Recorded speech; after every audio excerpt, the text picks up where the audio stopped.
সুপ্রিয় শিক্ষার্থীরা, চট্টগ্রাম বন্দর কলেজ কর্তৃক আয়োজিত অনলাইন ক্লাসে তোমাদেরকে স্বাগতম জানাচ্ছি। আজকে আমরা তোমাদের হিসাব বিজ্ঞান দ্বিতীয় পত্রের একটি নতুন অধ্যায় শুরু করব। আর আমাদের আজকের আলোচ্য অধ্যায় হচ্ছে অধ্যায় 6, আর্থিক বিবরণী বিশ্লেষণ। এই অধ্যায়টি আমরা নিয়ে আলোচনা করব, আর্থিক বিবরণী বিশ্লেষণ। আমরা এর আগের যে অধ্যায়টি করেছি সেটি হচ্ছে যৌথ মূলধনী কোম্পানির আর্থিক বিবরণী, এবং আর্থিক বিবরণীতে আমরা কি করেছি, একটি কোম্পানির একটি নির্দিষ্ট হিসাবকালের শেষে তাদের লাভ হয়েছে নাকি ক্ষতি হয়েছে তা নিরূপণ করেছি বিশদ আয় বিবরণীর সাহায্যে। কোম্পানি তাদের লাভের কত অংশ নিজেদের কাছে রাখছে, লাভের টাকা কতটুকু তারা বন্টন করে দিচ্ছে, সেই সব আমরা জেনেছি সংরক্ষিত আয় বিবরণীর সাহায্যে। এবং একটি নির্দিষ্ট দিনে ব্যবসায়ের কতটুকু সম্পদ আছে, সেই সম্পদের মধ্যে চলতি সম্পদ কতটুকু, স্থায়ী সম্পদ কতটুকু, বিনিয়োগ কতটুকু আছে, কাল্পনিক সম্পত্তি কতটুকু আছে, অন্যদিকে দায়, চলতি দায় কতটুকু, দীর্ঘমেয়াদী দায় কতটুকু, শেয়ার হোল্ডারদের শর্ত কতটুকু আছে, সেটি আমরা নিরূপণ করেছি আর্থিক অবস্থার বিবরণীর প্রস্তুতের মাধ্যমে। তো এই যে আমরা আর্থিক বিবরণী প্রস্তুত করেছি, যে আর্থিক বিবরণীগুলি প্রস্তুত করেছি, সেই আর্থিক বিবরণীগুলিকে বিশ্লেষণ করাটা হচ্ছে আমাদের এই ষষ্ঠ অধ্যায়ের কাজ। তাহলে প্রথমে আমাদের জানা প্রয়োজন আর্থিক বিবরণী আমরা কেন বিশ্লেষণ করব। আর্থিক বিবরণী, একটি ব্যবসা প্রতিষ্ঠানের আর্থিক বিবরণী বিশ্লেষণ কারা করবে? হিসাব তথ্যের যারা ব্যবহারকারী তারা ব্যবসায়ের আর্থিক বিবরণী বিশ্লেষণ করে তাদের নিজেদের প্রয়োজনে। তোমরা জানো হিসাব তথ্যের দুই ধরনের ব্যবহারকারী আছে, একটা হচ্ছে ব্যবসায় প্রতিষ্ঠানের অভ্যন্তরীণ পক্ষ, অন্যটি হচ্ছে ব্যবসায়ের বাইরের অন্যান্য পক্ষ। তাহলে আর্থিক বিবরণী বিশ্লেষণ করার জন্যে ব্যবসায়ের যে অভ্যন্তরীণ পক্ষ আছে, মানে ব্যবস্থাপনা পর্ষদ, কোম্পানি যারা পরিচালনা করবে, সেই পরিচালক পর্ষদ, কোম্পানি যারা পরিচালনা করার জন্য যে সকল জনবল থাকবে, তাদেরকে পরিচালনা করার জন্য যে ম্যানেজমেন্ট থাকবে, সেই ম্যানেজমেন্ট বা ব্যবস্থাপনা পর্ষদ কোম্পানির আর্থিক বিবরণী বিশ্লেষণের মাধ্যমে ভবিষ্যতের পরিকল্পনা গ্রহণ করবে। আমাদের বর্তমান আর্থিক বিবরণী বিশ্লেষণের মাধ্যমে আমরা ভবিষ্যতে বিক্রয় বাড়াতে হবে, কতটুকু বাড়াতে হবে, কোন জায়গায় বিক্রয় বাড়াতে হবে, বা আমাদের কোথায় দুর্বলতা আছে, লাভ কত হয়েছে, বিগত বছরগুলির সাথে চলতি বছরের তুলনা করে লাভ বেশি হয়েছে নাকি কম হয়েছে, যদি কম হয় তাহলে কেন কম হয়েছে, যদি লাভ বেশি হয় তাহলে সেটিকে আরও কিভাবে বাড়ানো যাবে, এই সকল বিষয়ে সিদ্ধান্ত গ্রহণ করার জন্যই কিন্তু আর্থিক বিবরণী বিশ্লেষণ করার প্রয়োজন হয়। অন্যদিকে প্রতিষ্ঠানের বাহ্যিক পক্ষ যারা, বাইরের পক্ষ যারা, তাদেরও কিন্তু আমাদের প্রতিষ্ঠানের আর্থিক বিবরণী বিশ্লেষণ করার প্রয়োজন হয়। মনে করো আমরা কোনো ব্যাংক থেকে ঋণ নিব, আমাদের ব্যবসায়ের সম্প্রসারণের জন্য ঋণ মূলধনের প্রয়োজন হবে। আমরা কোনো ব্যাংকে গিয়ে আবেদন করলাম, অথবা কোনো ব্যক্তি বিনিয়োগকারী কারো কাছে যারা আমাদেরকে ঋণ দিতে পারে, এই ধরনের প্রতিষ্ঠানের কাছে গিয়ে আমরা ঋণ চাইলাম। তাহলে ওই প্রতিষ্ঠান আমাদেরকে কেন ঋণ দিবে? একটা প্রতিষ্ঠান যদি, একটা ব্যবসায় প্রতিষ্ঠানকে যদি অন্য কোনো প্রতিষ্ঠান ঋণ দেয়, বিশেষত ব্যাংক যখন আমাকে ঋণ দিবে, তাহলে ব্যাংক অবশ্যই এটি নিশ্চিত হতে চাইবে যে আমার কি ঋণ পরিশোধের ক্ষমতা আছে কিনা। আমার বলতে আমি ব্যবসা প্রতিষ্ঠানের কথা বলতেছি, যে একটা কোম্পানি যখন কোনো ব্যাংকে গিয়ে ঋণ চাইবে, তাহলে ব্যাংক ঋণ দিবে, তবে দেওয়ার আগে সে নিশ্চিত হতে চাইবে যে ওই কোম্পানির ঋণ পরিশোধের ক্ষমতা আছে কিনা। আর ওই কোম্পানির ঋণ পরিশোধের ক্ষমতা আছে কিনা সেটি যাচাই করা যাবে কিভাবে? ওই কোম্পানির যারা পরিচালক আছে তাদেরকে দেখে কিন্তু বিশ্লেষণ করা যাবে না, বা ওই কোম্পানির পরিচালকদের চেহারা দেখে কিন্তু ওই কোম্পানিকে ঋণ দিবে ব্যাংক চেহারা দেখে সিদ্ধান্ত নেবে না। ব্যাংক সিদ্ধান্ত নেবে যেই কোম্পানি ঋণ চাচ্ছে সেই কোম্পানির আর্থিক বিবরণী বিশ্লেষণের মাধ্যমে। তাহলে ব্যাংক দেখবে ওই কোম্পানির ঋণ পরিশোধের ক্ষমতা আছে কিনা, এবং আর্থিক বিবরণী বিশ্লেষণ করে এই সিদ্ধান্ত ব্যাংক গ্রহণ করতে পারবে। এছাড়া কোনো বিনিয়োগকারী, কোনো প্রতিষ্ঠান যদি আমাদের ব্যবসায় বা কোম্পানিতে বিনিয়োগ করতে চায়, তাহলে সে অবশ্যই জানতে চাইবে আমার আর্থিক অবস্থা কেমন। তো আমার আর্থিক অবস্থা কেমন সেটি আমার আর্থিক বিবরণী বা কোম্পানির আর্থিক বিবরণী বিশ্লেষণের মাধ্যমেই কিন্তু কোনো প্রতিষ্ঠান জানতে পারবে। তাহলে আমাদের এই অধ্যায়ের যে কাজ আর্থিক বিবরণী বিশ্লেষণ, সেই আর্থিক বিবরণী বিশ্লেষণ কিভাবে করা যায় সেটি আমরা শিখব। আর্থিক বিবরণী বিশ্লেষণের তিনটি উপায় সাধারণত দেখা যায়, বিশেষত এই তিনটি উপায়ে বেশিরভাগ ক্ষেত্রে আর্থিক বিবরণী বিশ্লেষণ করা হয়। তার মধ্যে একটি হচ্ছে আনুভূমিক বিশ্লেষণ, একটি হচ্ছে উলম্ব বিশ্লেষণ, এবং অন্যটি হচ্ছে অনুপাতের সাহায্যে বিশ্লেষণ করা, যেটাকে আমরা বলি অনুপাত বিশ্লেষণ। তো এখানে আর্থিক বিবরণী বিশ্লেষণ করার অনেকগুলি উপায় থাকলেও তো আমাদের এইচএসসিতে বা তোমাদের যে বই, সেই বইয়ে সবগুলি উপায়ে বিশ্লেষণ নেই। আমাদের বইয়ে আছে শুধুমাত্র একটি উপায় আর্থিক বিবরণী বিশ্লেষণ করা, এবং সেটি হচ্ছে অনুপাতের সাহায্যে আর্থিক বিবরণীকে বিশ্লেষণ করা। অনুপাত বিশ্লেষণ এটিকে বলা হয়। তাহলে অনুপাত বিশ্লেষণে যাওয়ার আগে আমাদেরকে অনুপাত সম্পর্কে জানতে হবে। অনুপাত কি এবং কিভাবে অনুপাত বিশ্লেষণ করা হয়। তাহলে এই অধ্যায়ে আর্থিক বিবরণী বিশ্লেষণ অধ্যায়ে তোমরা অবশ্যই হিসাব তথ্য এবং হিসাব তথ্যের ব্যবহারকারী নিয়ে যে একটি থিওরি দেওয়া আছে, হিসাব তথ্যের অভ্যন্তরীণ ব্যবহারকারী এবং বাহ্যিক ব্যবহারকারীদেরকে নিয়ে যে থিওরি দেওয়া আছে সেটি অবশ্যই ভালো করে পড়বে। এখন আসি আমরা অনুপাতের সংজ্ঞায়, বা অনুপাত বিশ্লেষণ যে আমরা করব, অনুপাতের সাহায্যে কিভাবে আমরা আর্থিক বিবরণী বিশ্লেষণ করব সেই পথে যাব। তবে যাওয়ার আগে অনুপাত বিশ্লেষণ যে আমরা করব, অনুপাত কাকে বলে সেটি আমাদেরকে জানতে হবে।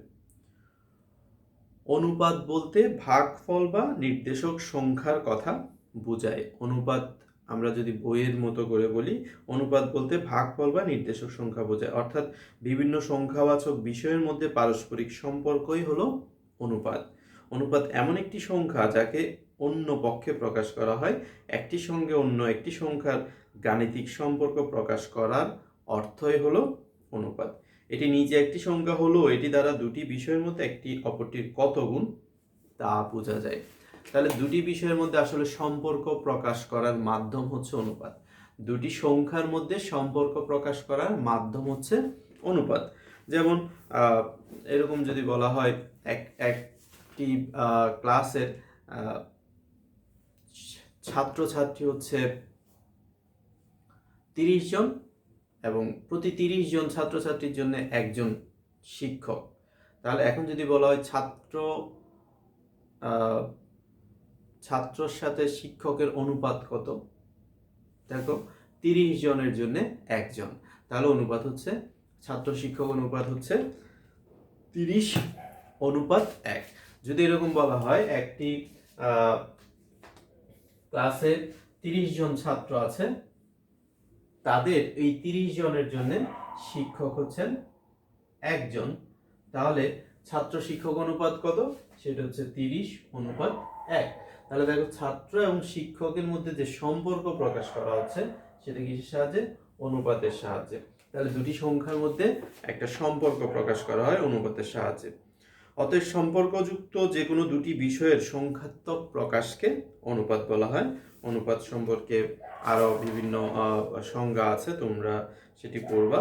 এবং অনুপাতের সাহায্যে আমরা আর্থিক বিবরণী বিশ্লেষণ করব। আমাদের এখানে যে আর্থিক বিবরণী বিশ্লেষণ করব সেটি অবশ্যই অনুপাতের সাহায্যে। এই অনুপাতের সাহায্যে আর্থিক বিবরণী বিশ্লেষণে যাওয়ার পূর্বে অনুপাতের একটি শ্রেণী বিভাগ এখানে আছে। তোমাদের একটি থিওরি আছে অনুপাতের শ্রেণী বিভাগ। বিভিন্ন দৃষ্টিকোণ হতে অনুপাতের শ্রেণী বিভাগ করা যায়। আর্থিক বিবরণী আমরা আগের অধ্যায়ে আলোচনা করেছি, সেই আর্থিক বিবরণীর ভিত্তিতে অনুপাতকে 3 ভাগে বিভক্ত করা হয়। 1 নম্বর হচ্ছে আয় বিবরণী অনুপাত, 2 নম্বর হচ্ছে উদ্বর্তপত্র অনুপাত বা আর্থিক অবস্থার বিবরণী অনুপাত, এবং 3 নম্বর হচ্ছে মিশ্র অনুপাত। তাহলে আর্থিক বিবরণীর ভিত্তিতে অনুপাত 3 প্রকার। আর্থিক বিবরণীর ভিত্তিতে অনুপাত 3 প্রকার। আয় বিবরণী অনুপাত, এটিকে লাভ ক্ষতি অনুপাতও বলা হয়। তারপর হচ্ছে উদ্বর্তপত্র অনুপাত এবং মিশ্র অনুপাত। দেখো, আমরা যদি একটি অনুপাতের নাম বলি, আমাদের একটি অনুপাত আছে এরকম চলতি অনুপাত, এবং এই চলতি অনুপাতের একটি সূত্র আছে। সূত্রটি এরকম যে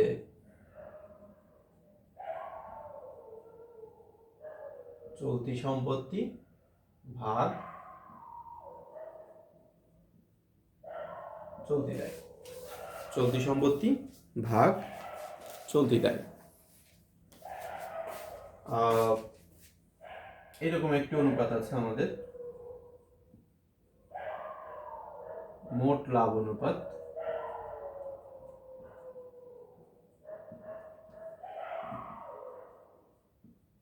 মোট লাভ অনুপাত,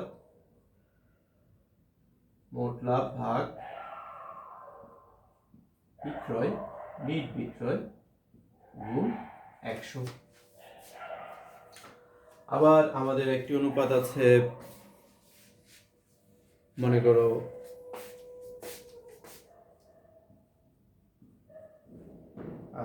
3 নম্বর দেনাদার আবর্তন অনুপাত।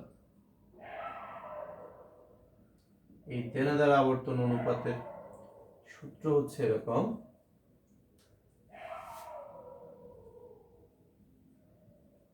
নির্ধারে বিক্রয় ভাগ গড় দেনাদার। এই যে আমি এখানে 3টি অনুপাত লিখেছি, 3টি অনুপাতের জন্য 3টি সূত্র। আর্থিক বিবরণীর ভিত্তিতে যে অনুপাতের শ্রেণী বিভাগ, সেটি বোঝানোর জন্য 3 ধরনের যে শ্রেণী বিভাগ আছে, একটি হচ্ছে আয় বিবরণী অনুপাত, একটি হচ্ছে উদ্বর্তপত্র অনুপাত, একটি হচ্ছে মিশ্র অনুপাত। তাহলে কোনগুলিকে আমরা বলবো আয় বিবরণী অনুপাত, কোনগুলিকে আমরা বলবো উদ্বর্তপত্র অনুপাত, এবং কোনগুলিকে আমরা বলবো মিশ্র অনুপাত। যদি কোনো দেখো, এই যে আমরা একটা অনুপাত লিখলাম চলতি অনুপাত, এখানে 2টি উপাদান, একটি হচ্ছে চলতি সম্পত্তি ভাগ চলতি দায়। এই চলতি সম্পত্তি আমরা কোথায় পাবো? উদ্বর্তপত্রে গিয়ে পাবো। এই চলতি দায় আমরা কোথায় পাবো? এটিও উদ্বর্তপত্রে গিয়ে পাবো। তাহলে যদি কোনো অনুপাতের সবগুলি উপাদান উদ্বর্তপত্র থেকে আসে, তখন সেই অনুপাতকে বলা হবে উদ্বর্তপত্র অনুপাত। আবার যদি কোনো অনুপাতের সকল উপাদান আয় বিবরণী থেকে আসে, সেটিকে বলা হবে আয় বিবরণী অনুপাত অথবা লাভ ক্ষতি অনুপাত। যেমন ধরো মোট লাভ অনুপাত, এখানে মোট লাভ ভাগ নিট বিক্রয়। দেখো, মোট লাভ এবং নিট বিক্রয় এই দুটি বিষয়ই কিন্তু আয় বিবরণী থেকে আমরা পাই। আর মিশ্র অনুপাত কাকে বলে? যদি কোনো অনুপাতের একটি উপাদান আয় বিবরণী থেকে এবং অন্য একটি উপাদান উদ্বর্তপত্র থেকে নেওয়া হয়, তখন সেটিকে আমরা বলি মিশ্র অনুপাত। তাহলে যেমন ধরো দেনাদার আবর্তন অনুপাত, এটি একটি মিশ্র অনুপাত, কারণ ধারে বিক্রয় এটি আমরা কোথায় পাবো? আয় বিবরণীতে। আর দেনাদার আমরা পাই উদ্বর্তপত্রে, দেনাদার বসে উদ্বর্তপত্রে। এই কারণে এটি একটি মিশ্র অনুপাত। তাহলে আর্থিক বিবরণীর ভিত্তিতে অনুপাত 3 প্রকার: লাভ ক্ষতি অনুপাত অথবা আয় বিবরণী অনুপাত, উদ্বর্তপত্র অনুপাত এবং মিশ্র অনুপাত। অনুপাতের আরো শ্রেণী বিভাগ আছে, বিভিন্ন ধরনের শ্রেণী বিভাগ আছে, যেমন তারল্যের ভিত্তিতে অনুপাতের শ্রেণীবিভাগ আছে। তারল্যের ভিত্তিতে অনুপাতের শ্রেণীবিভাগ, তারল্যের ভিত্তিতে মানে স্বল্প মেয়াদি তারল্যের টাকা, তারল্যের ভিত্তি বলতে এখানে টাকার মানে কোন কোন সম্পদ বা দায়গুলিকে আমরা খুব দ্রুত নগদ টাকায় রূপান্তর করতে পারি, সেই ধরনের বিষয়গুলি নিয়ে তারল্য অনুপাত তৈরি করা হয়।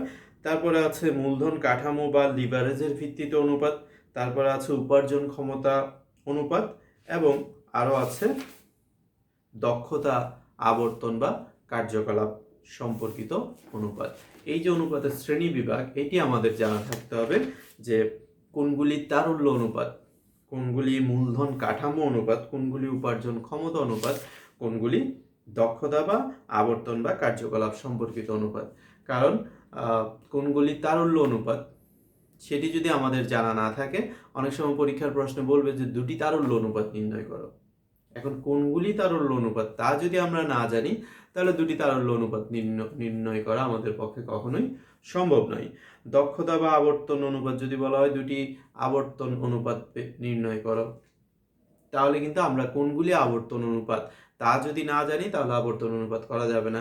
দুটি মূলধন কাঠামো অনুপাত যদি নির্ণয় করতে বলা হয়, কোনগুলি মূলধন কাঠামো অনুপাত তা যদি আমরা না জানি, তাহলে আমরা কিন্তু মূলধন কাঠামো অনুপাত নির্ণয় করতে পারবো না। তাহলে অনুপাতের যে শ্রেণী বিভাগ, আর্থিক বিবরণীর ভিত্তিতে যে শ্রেণী বিভাগ এবং অন্যান্য ভিত্তিতে যে শ্রেণী বিভাগ, সেটিও তোমাদের জানা থাকতে হবে। এরপরে অঙ্কের সমাধান করার জন্যে যেই অনুপাতগুলি আমাদেরকে মানে কোন অনুপাত কিভাবে বের করতে হয়, যেমন চলতি অনুপাত সমান চলতি সম্পত্তি ভাগ চলতি দায়, মোট লাভ অনুপাত সমান মোট লাভ ভাগ নিট বিক্রয় গুণ 100, দেনাদার আবর্তন অনুপাত সমান নিট হারে বিক্রয় ভাগ গড় দেনাদার। তাহলে এই যে অনুপাতের বিভিন্ন সূত্র আছে, এই সূত্রগুলি আমাদেরকে মুখস্থ করতে হবে। তোমাদের বইয়ে অনুপাতের এই রকম সূত্রের একটি তালিকা তোমরা পাবে, তোমাদের বই থেকে তোমাদেরকে সেটি শিখতে হবে। এবং যদি আমরা এই সূত্রগুলি শিখতে পারি, তোমাদের বইয়ের যে সূত্র তোমাদের আছে সেটা যদি তোমরা শিখে নিতে পারো, তাহলে আমরা অনুপাত বিশ্লেষণ করতে পারবো। যদি সূত্রগুলি তোমরা ঠিক করে শিখে নিতে পারো, তাহলে আমরা অনুপাত বিশ্লেষণ করতে পারবো। আর যদি সূত্রগুলি তোমাদের শেখা না হয়, তাহলে কিন্তু আমরা ঠিক করে অনুপাত বিশ্লেষণের কাজ করতে পারবো না। তোমরা তোমাদের বইয়ের ষষ্ঠ অধ্যায় যেটি আছে, ষষ্ঠ অধ্যায়ের কত পৃষ্ঠায় অনুপাতের সূত্রগুলি আছে সেটি আমি তোমাদেরকে বলে দিচ্ছি। এটি তোমাদেরকে অবশ্যই শিখে নিতে হবে, এবং সূত্রের সাথে সাথে প্রত্যেকটা অনুপাতের একটি আদর্শ মান দেয়া থাকে, সেই আদর্শ মানগুলিও কিন্তু তোমাদেরকে শিখতে হবে। তোমাদের বইয়ের নবম পৃষ্ঠায় এক অনুপাতের সূত্রগুলি দেয়া আছে। নবম পৃষ্ঠা থেকে শুরু করে 12তম পৃষ্ঠা পর্যন্ত এই সূত্রগুলি আছে। সূত্রগুলি তোমাদেরকে শিখতে হবে। একই সাথে যেমন ধরো আমরা চলতি অনুপাত বলছি, চলতি অনুপাত সমান চলতি সম্পত্তি ভাগ চলতি দায়। প্রশ্নে তোমাকে বলবে চলতি অনুপাত নির্ণয় করতে, কিন্তু চলতি সম্পদ মোট কত টাকা সেটি দেয়া থাকবে না, চলতি দায় মোট কত টাকা তা কিন্তু দেয়া থাকবে না। তাহলে আমাদেরকে যদি চলতি অনুপাত করতে হয়, কোনগুলি চলতি সম্পদ সেটা চিনতে হবে, কোনগুলি চলতি দায় তা চিনতে হবে। তো আর্থিক বিবরণী অধ্যায় যেটি আমরা শেষ করে এসেছি, সেটিতে কিন্তু আমরা আর্থিক বিবরণী বা আর্থিক অবস্থার বিবরণী যখন করেছি, মানে উদ্বর্তপত্র যখন করেছি, তখন কিন্তু সম্পত্তিগুলির শ্রেণীবিন্যাস করে আমরা করেছি। আশা করি তোমরা চলতি সম্পত্তি কোনগুলি সেটা চিনো, চলতি দায় কোনটি সেটিও চিনো।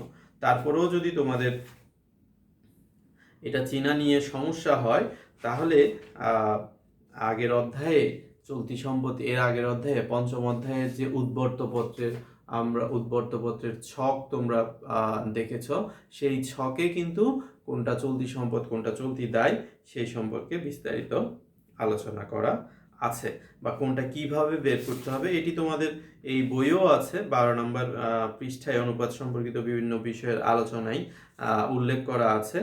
চলতি সম্পত্তি কোনগুলি, চলতি দায় কোনগুলি, তড়িৎ সম্পত্তি কোনগুলি, তড়িৎ দায় কোনগুলি, তরল অনুপাত নামে একটি অনুপাত আছে। তরল অনুপাত নির্ণয় করতে হয় কিভাবে, তরল সম্পত্তিকে তরল দায় দিয়ে ভাগ করতে হয়।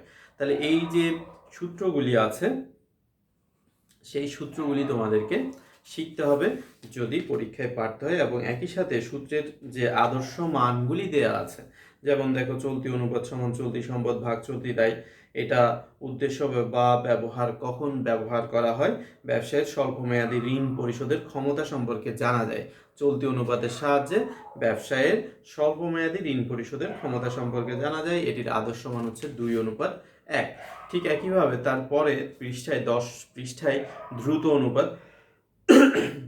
অনুপাত যেটিকে আমরা তরল অনুপাত বলি অথবা অগ্নি পরীক্ষা অনুপাতও বলা হয়, আবার অনেক সময় অ্যাসিড টেস্ট রেশিও বলা হয়ে থাকে, কুইক রেশিও নামেও লেখা হয়ে থাকে। সুতরাং এই যে অনুপাতগুলি, এই দ্রুত অনুপাতের অনেকগুলি নাম আসলে, দ্রুত অনুপাত, তরল অনুপাত, তারল্য অনুপাত, আবার অনেক সময় কুইক রেশিও বলে, আবার অনেক সময় অ্যাসিড টেস্ট রেশিও বা অগ্নি পরীক্ষা অনুপাত এই ধরনের নামে ব্যবহার করা হয়। এবং কখন এখানে দেখো খুব সুন্দর করে সূত্র দেয়া আছে এবং এই সূত্রটি কখন ব্যবহার করা হয় তাও বলা আছে। সুতরাং তোমরা এই অধ্যায়ের অঙ্ক করার আগে তোমাদেরকে এই সূত্রগুলি শিখতে হবে। 9ম পৃষ্ঠা থেকে শুরু করে 12তম পৃষ্ঠা পর্যন্ত যে সূত্রগুলি আছে সেই সূত্রগুলি শিখলে এই অধ্যায় কিন্তু খুব দ্রুত শেষ করে ফেলা যাবে। এই সূত্রগুলি মুখস্থ করতে হবে, মুখস্থ করা ছাড়া অন্য কোনো ওয়ে নাই। অঙ্ক করতে করতে সূত্র মুখস্থ করা যায়, কিন্তু সেটা ঠিক হবে না। আগে সূত্র মুখস্থ করে তারপরে যখন আমরা অঙ্ক করব, অঙ্ক প্র্যাকটিস করবা, তখন কিন্তু এটি বেশি মনে থাকবে। সো আজকের ক্লাসে আমরা জানলাম আর্থিক বিবরণী বিশ্লেষণ কেন করতে হয়, আর্থিক বিবরণী বিশ্লেষণ কারা করে, এবং আর্থিক বিবরণী বিশ্লেষণের কোন উপায়ে আর্থিক বিবরণী বিশ্লেষণ করতে হয়, এবং যে উপায়গুলি আছে তার মধ্য থেকে তোমাদের এই বইয়ে বা তোমাদের ইন্টার লেভেলে যে শুধুমাত্র অনুপাত বিশ্লেষণের সাহায্যে আর্থিক বিবরণী বিশ্লেষণ করা হয় সেটি আমরা জানলাম, এবং অনুপাতের যে শ্রেণী বিভাগ তা আমরা আলোচনা করলাম, এবং অনুপাতের সাহায্যে যখন আমরা আর্থিক বিবরণী বিশ্লেষণ করতে যাব, অনুপাতগুলি কিভাবে নির্ণয় করতে হয়, তার জন্য কোন অনুপাতের সূত্র কি সেটি আমাদেরকে জানতে হবে, এবং সেটি নিয়েও আমরা আলোচনা করলাম। এবং অনুপাতের সাথে সম্পর্কিত বিভিন্ন বিষয়ের আলোচনা, যে কিভাবে চলতি সম্পদ বের করব, কিভাবে চলতি দায় বের করব, কিভাবে তড়িৎ সম্পদ, তড়িৎ দায়, স্থায়ী সম্পত্তি কোনগুলি, অস্পর্শনীয় সম্পদ কোনগুলি, কাল্পনিক সম্পদ কোনগুলি, কোনটা বিনিয়োগ, কোনটা দীর্ঘমেয়াদী দায়, কোনটা বহির্দায়, হ্যাঁ, কিভাবে মালিকানা তহবিল নির্ণয় করতে হয়, হ্যাঁ, কিভাবে বিনিয়োজিত মূলধন নির্ণয় করতে হয়, সেই সবের আলোচনা আছে তোমাদের বইয়ের 1 পৃষ্ঠা থেকে 14 পৃষ্ঠা পর্যন্ত। অনুপাত সম্পর্কিত অঙ্ক করার জন্য যাবতীয় তথ্য দেয়া আছে, এগুলি তোমরা খুব ভালোভাবে পড়বে যদি এই অধ্যায়টা খুব সহজে করতে পারতে হয়। কারণ নিজে নিজে খুব সহজেই করতে পারবা যদি সূত্রগুলি ভালো করে মুখস্থ করো, এবং ওই সূত্রের জন্য যে বিষয়গুলি জানা দরকার সেগুলি কিন্তু সব তোমাদের বইয়ে খুব সুন্দরভাবে দেয়া আছে। আমি আশা করব তোমরা এই সূত্রগুলি অবশ্যই মুখস্থ করে নিবে, এবং এই সূত্রের জন্য যে বিষয় প্রয়োজনীয় অন্যান্য বিষয়গুলি আছে সেগুলিও তোমরা শিখে নিবে। আমরা পরবর্তী ক্লাস থেকে অনুপাত বিশ্লেষণের উপর কিছু গাণিতিক সমস্যার সমাধান করব। আজকের ক্লাস তাহলে আমরা এখানে শেষ করছি। তোমরা সকলে ভালো থাকবে, সুস্থ থাকবে এই প্রত্যাশা রেখে। আল্লাহ হাফেজ।